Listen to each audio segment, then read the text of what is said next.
Dr. Mahmoud Bawumia posed to the MPs is, in their action, someone should ask, can I trust the MPP? Yeah. Let's move it on to Dr. Mahmoud Bawumia. I'm surprised my colleague here, Counsel, you know, you can't find any more honest person on earth than a lawyer.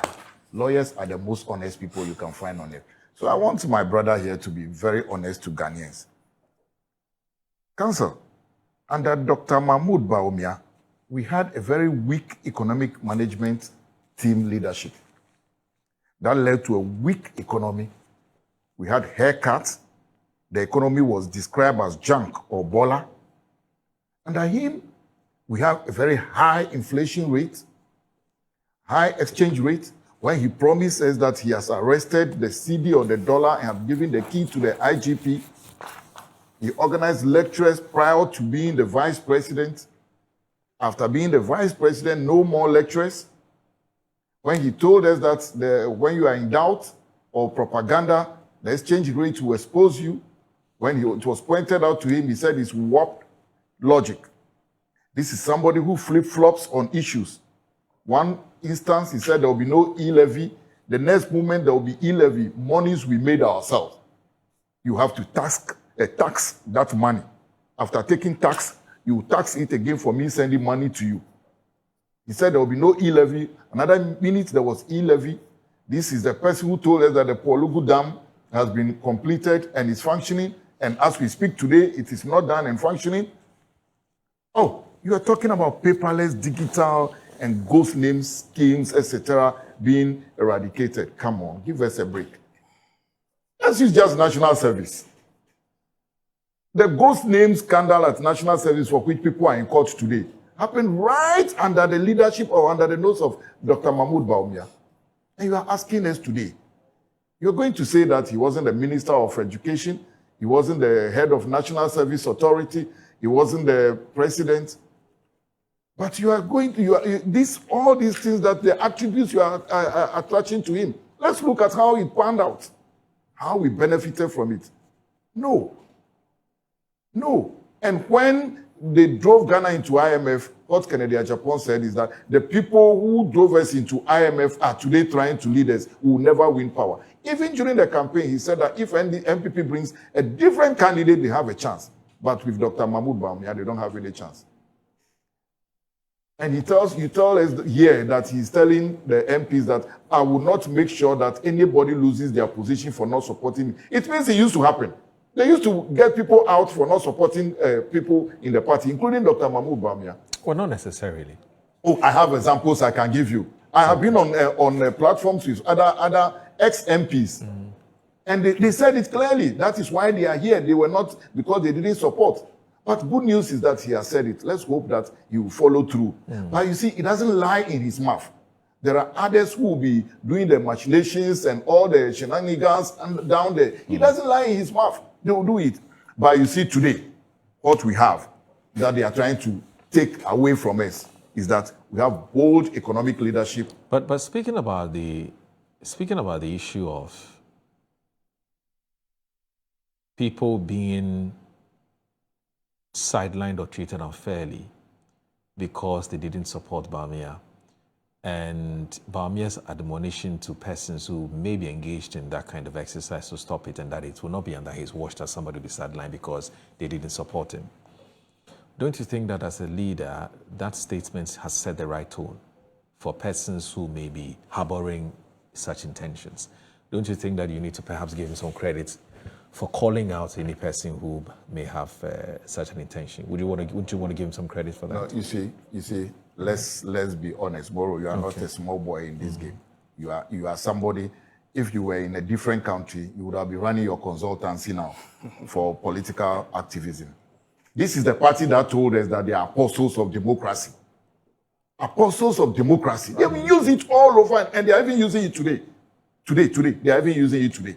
When things are very bad, they are still using it that we are the apostles of democracy. And if you are apostles of democracy, such a thing should not even get close to you, let alone for you to talk about it. So if that is the apostles of democracy, you see, one reason why they seem to be eroding their popularity in certain areas of this country is that they used to use just Jerry Rawlings as the one who was against democracy, who was against this. Now everybody is seeing who is really against democracy.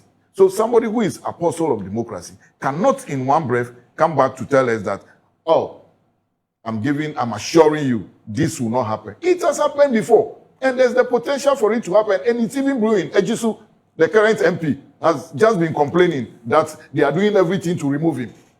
Currently, the Ejisu MP, he said it. And recently, their communication director came out and said, oh, some of the polling stations, it is just because we have only 6 or 17 people registering, so we cannot go ahead with the election. We want to bring others in.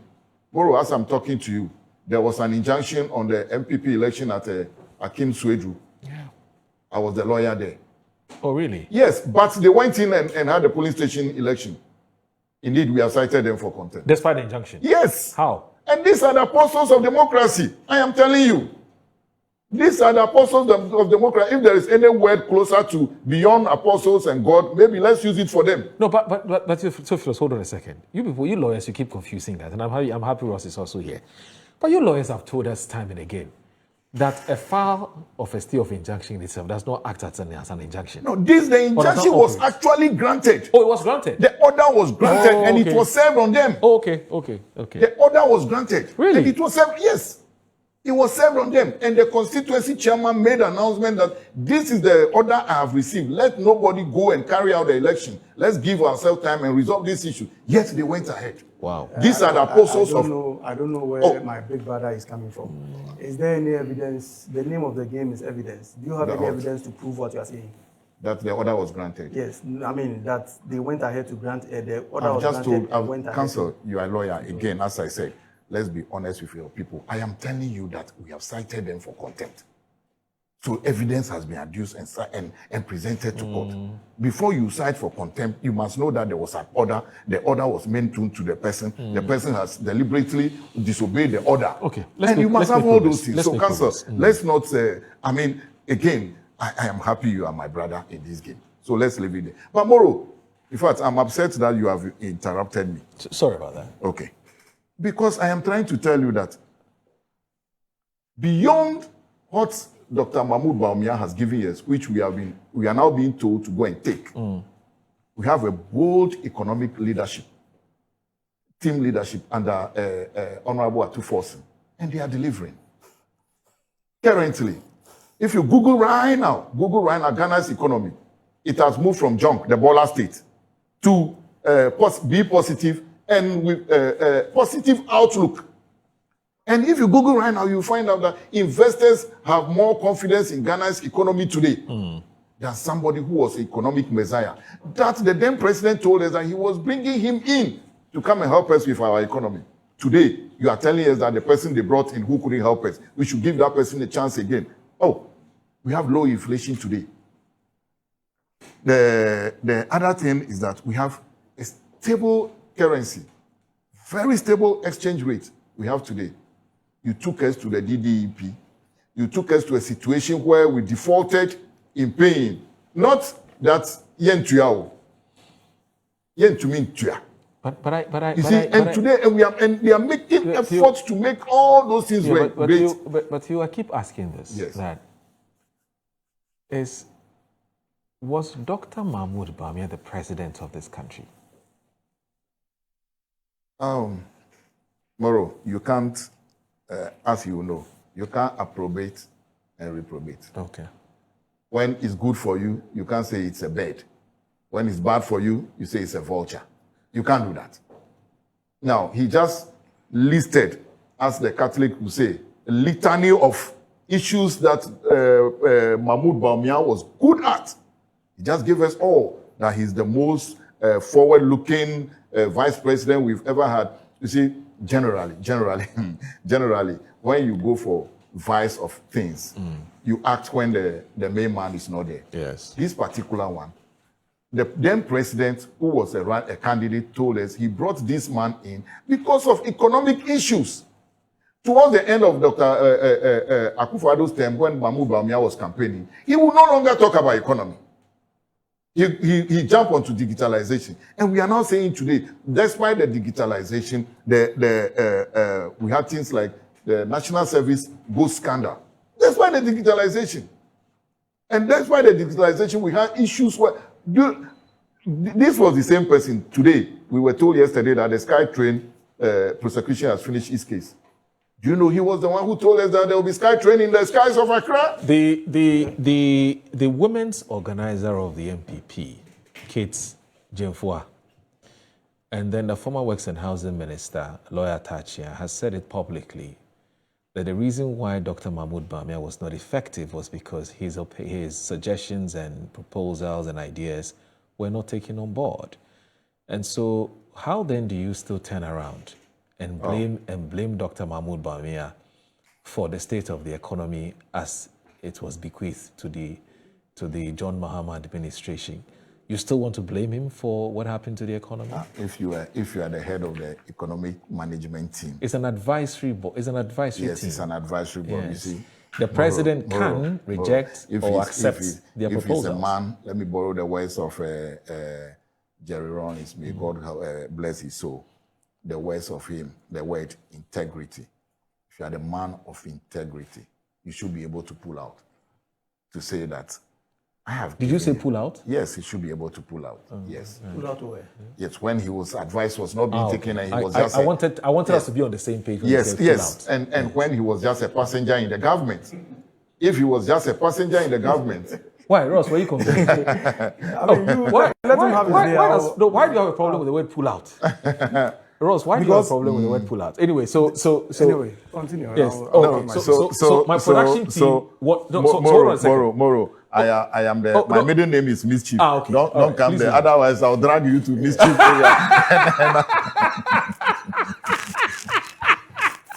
Please, I don't want you to pull out, so please land. Okay. Yes, please land. Okay. Yes, please land. Oh, he keeps interjecting. Oh, so sorry about that. Please land. But he should have been able, when he was the passenger in the government, he should have been able to say, being a passenger and my relevance is gone, let me just leave this government for you. He should have done that. So if you yourself, already I told you that he flip-flops. If you said that e-levy, there will be no e-levy, and there was e-levy, you advise government on this, and they never take it. Why are you there? What are you doing? If it was in law and normal employment, they will say you have been constructively dismissed, and council knows it. So if you have been constructively dismissed and you still remain there, and today you are telling us, you remember that's one of his very infamous jokes, that if I do all today, what will I do tomorrow?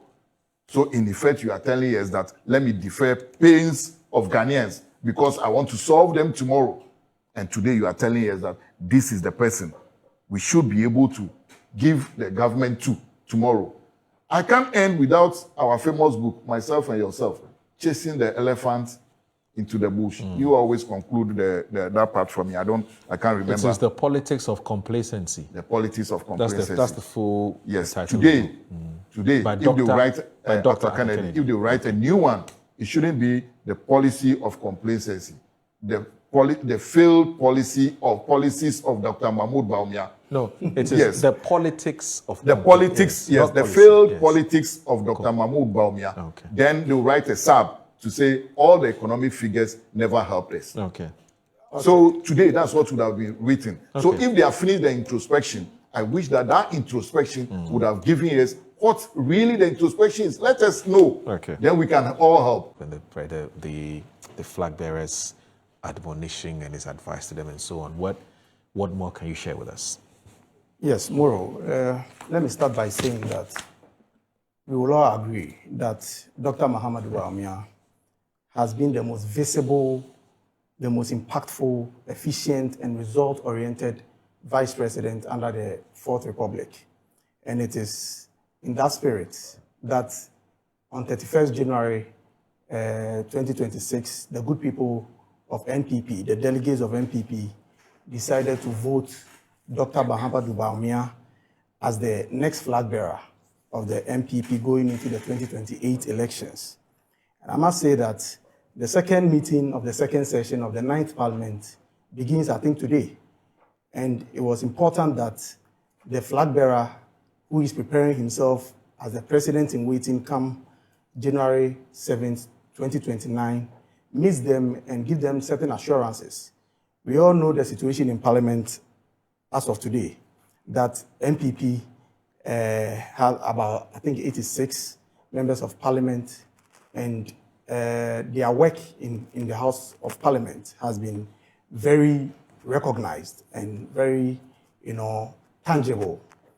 So it was in that spirit that our flag bearer decided to go and wish them well and tell them that they were doing well, and that if MPP was to return to power in the year 2029, then the members of parliament will play a very critical role in ensuring that this vision becomes a reality. So it is in that spirit and in that confidence of our returning to power in 2029 that our flag bearer decided to join the minority groups. And it is also very significant to recognize that sometimes you would want to believe that because the NDC government is performing so abysmal, so then the ordinary thinking or the natural narrative is that the MPP is forming the next government in 2029. But Dr. Mahamudu Bawumia wants to remind the minority MPs that it is not as easy as that, and that they need to work very hard, as they've been doing all this while, to ensure that the party returns to power. Because as you may be aware, and your listeners, I'm sure, are very much aware, that whilst we were in power between 2017 to 2024, we rolled out a lot of policies, most of which was spearheaded by the then Vice President, Dr. Bawumia. If you take the mobile money interoperability, it was a major platform that was set by the former Vice President to ensure that you and I sitting here can easily transfer money from our mobile money into our bank account, and also transfer money from our bank account into our mobile money wallets. And this is a very good initiative that we had not seen before he became the Vice President. You know about the healthcare innovations he brought on board, the Zipline drone project that has aided medical supplies to various, areas that are considered remote areas of the country that ordinarily certain medical supplies couldn't reach out to them. Dr. Mahamudu Bawumia, through his initiatives, has been able to do that. And you saw the reaction of the communications minister, Sam George, when one of those drones was launched in his presence. You saw the euphoria and the excitement he exhibited. That was the work of Dr. Mahamudu Bawumia. You know the public sector efficiency that he rolled out, the paperless system at our ports, and the digitalized motor insurance database that he rolled out, the effort he put in to ensure that ghost names on our payroll system was done away with. It's a very good initiative that he needed to remind the minority MPs to go back to Parliament for the second session and preach the good news to the people of Ghana, and to hold the fort to ensure that we work hard.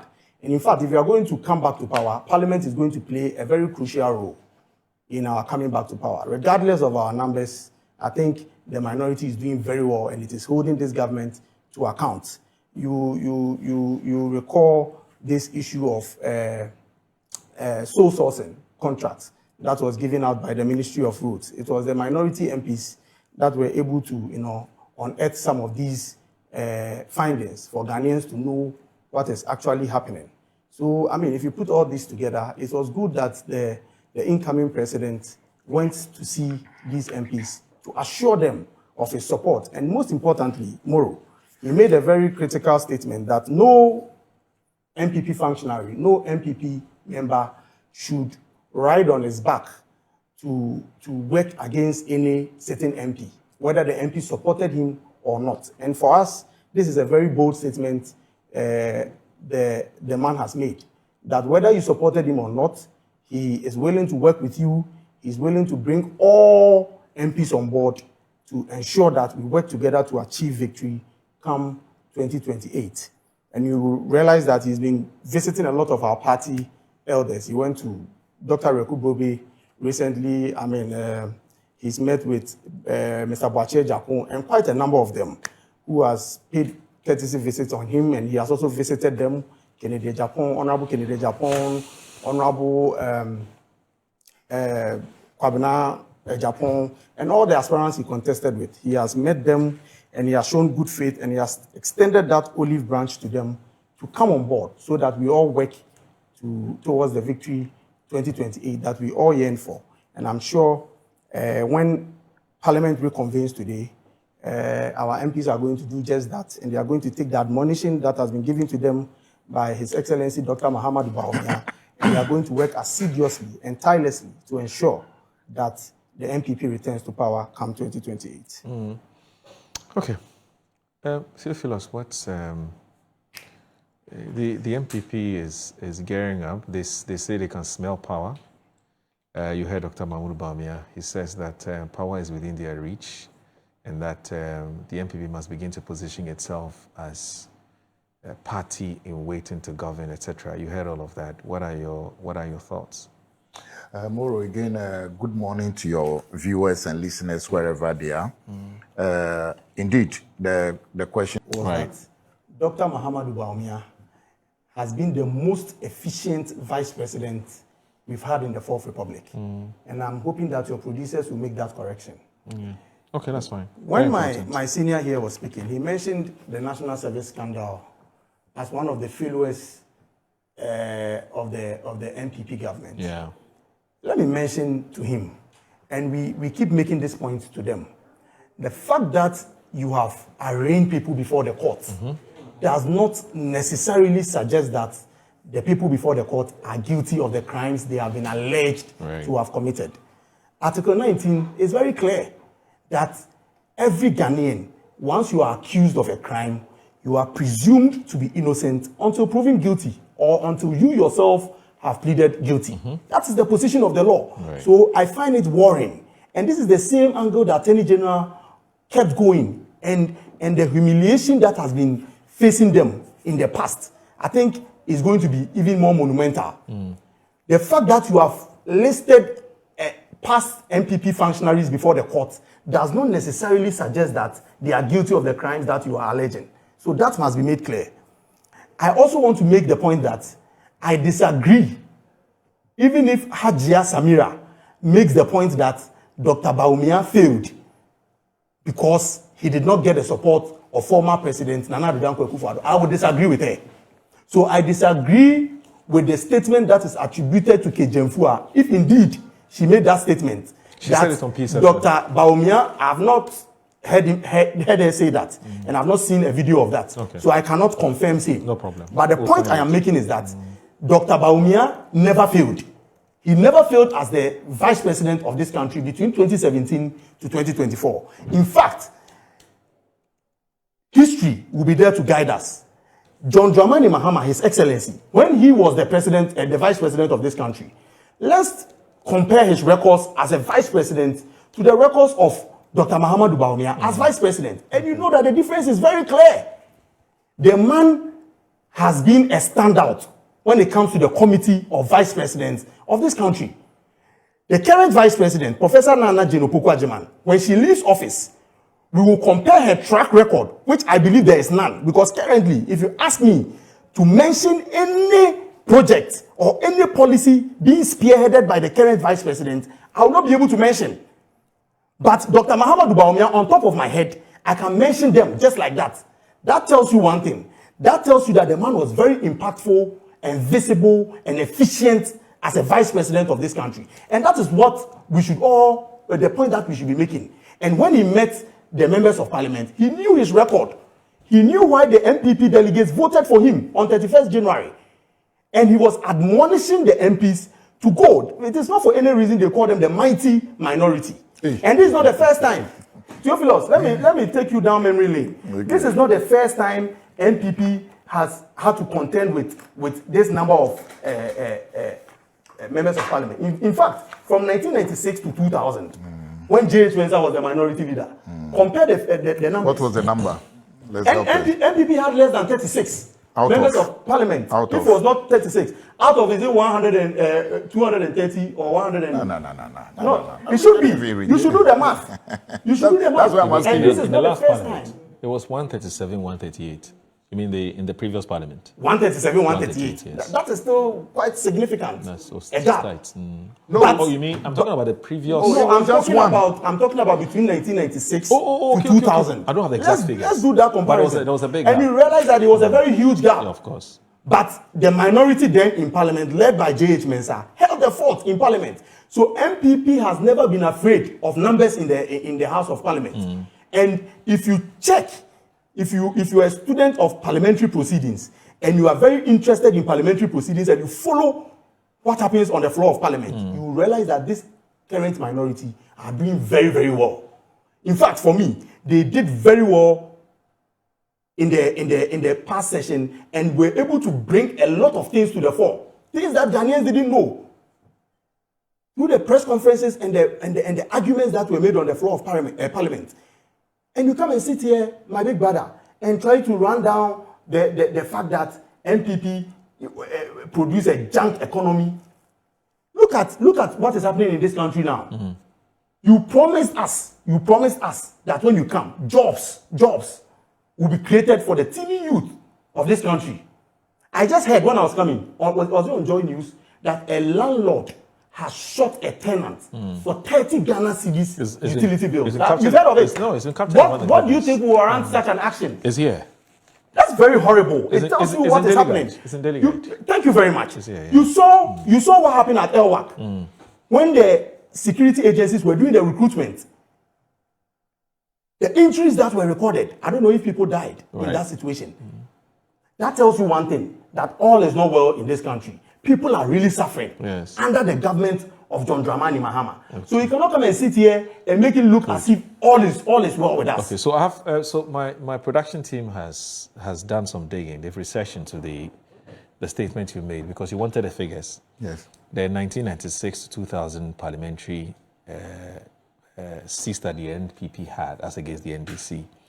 So it is 133 seats, while the New Patriotic Party had 61 seats. So 133 as against 61 seats. So yes, when you do the math, what's the gap difference? is big. I mean, let me. So this is actually.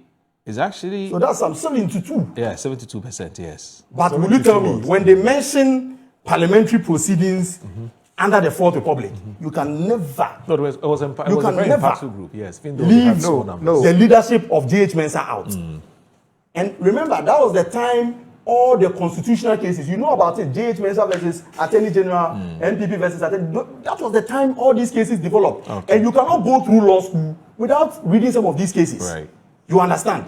So MPP, Theophilus, you and your people do not underestimate the MPP, especially when the MPP is down. Now, the goodwill you enjoy from Ghanaians, you should know it's fast waning. The goodwill you had is no more there. Because when I'm driving home at night and I see my area and the whole place is dark, I ask myself, which government did I vote for? Is this the government we all thought was going to bring us prosperity? And Nana Addo Dankwa for 8 years, he kept the light on. How he managed to do that, we don't know. Under the presidency of John Dramani Mahama, all you need to get the light off is just changing weather or a python running around some substation. For us, it is not true that the lights were kept on for 8 years. We had some turbulent times. Yes, but you cannot compare Moro. You cannot compare the magnitude of the hitches we had. So that's a separate argument. That's a separate argument. To this current, if the argument is to compare exactly the magnitude, exactly. That's different. And you know, Moro, it is worrying to even think and believe that under John Dramani Mahama 1, Dumso was a major problem. In fact, Dumso was the reason why they were sent to opposition. If you don't know, I'm reminding you. And the same thing is coming. You have the managing director of Electricity Company of Ghana telling you that this problem can be solved within 3 years.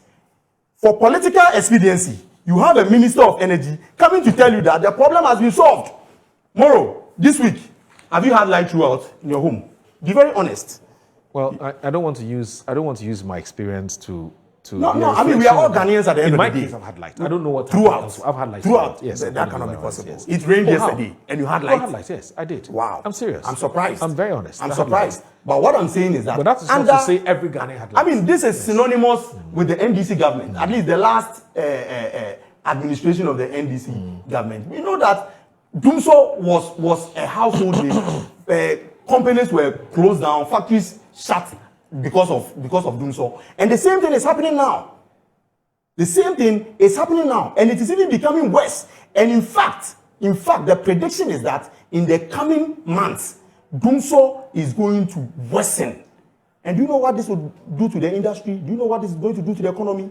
Businesses are going to shut down. The operational cost of businesses is going to rise. And at the end of the day, the Ghanaian is going to be rendered poorer than they were.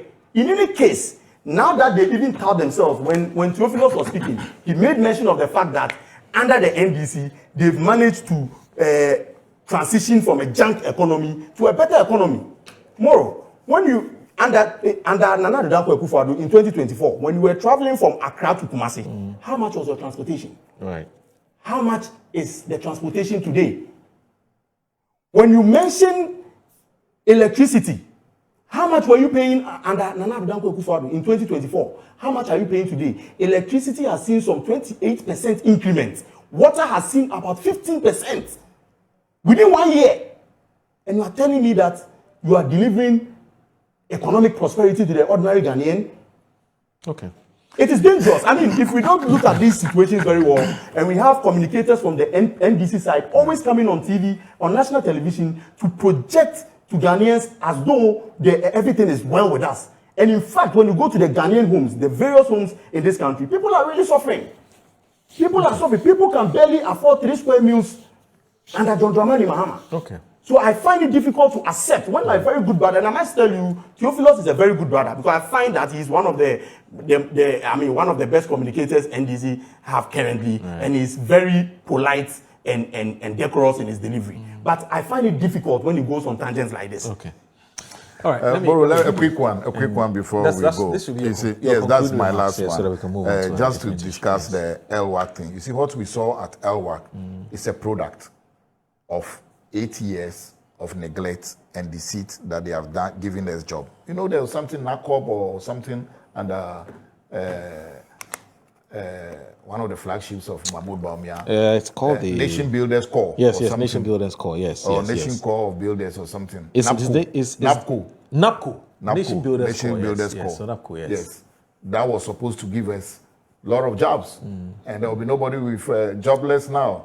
We had one district, one factory that was supposed to engineer and change the economy from a Gagisberg economy. Finally, we ended at a Zimbabwe Mugabe type of economy. Then he's eating into my time. Oh, no, I had not landed. Oh, I thought you had landed. He said you have landed. I have not landed. I have just some few points to make, but he's eating into my. He's my brother. I will allow you. He said you have landed. So I honestly thought you had landed. Yes, everybody thought. You are my senior brother. I will indulge you. I will indulge you, but I only come back and wrap up. Ross, please try and wrap up. Yes, everybody thought you have landed. Yes. Okay, so let me make some 5 predictions. Predictions that the MPP believe we are going to see before the end of 2027. Okay. 1, we believe that utility tariffs will become unbearable for Ghanaians. It is going to increase astronomically by the end of 2027. So Ghanaians should brace themselves for high utility tariffs. This is doom prophecy. It's not doom. It is the reality. It is the reality. Second, cocoa producer prices will fall further. So our mothers and fathers, brothers and sisters in the cocoa industry, the 2,500 you are receiving is going to be reduced further. Like the main crop season, I think, is in September, right? Yes. And I can assure you that they may not be getting this 2,500 they are currently getting because this government cannot sustain the shocks that they are getting. Third, the big push program they will not be able to fund it. They don't have money for the big push project. It is just for the optics, and it is an avenue for people to chop. An avenue to create, loot, and share. And you can attest to the fact that even in the award of the contract, you see the number of sole sources. A company that has only 2 staff, 3 staff, 1 staff is giving about 3.4 million Ghana cedi, 300 million Ghana cedi contract. The 4th one, which has already collapsed before us,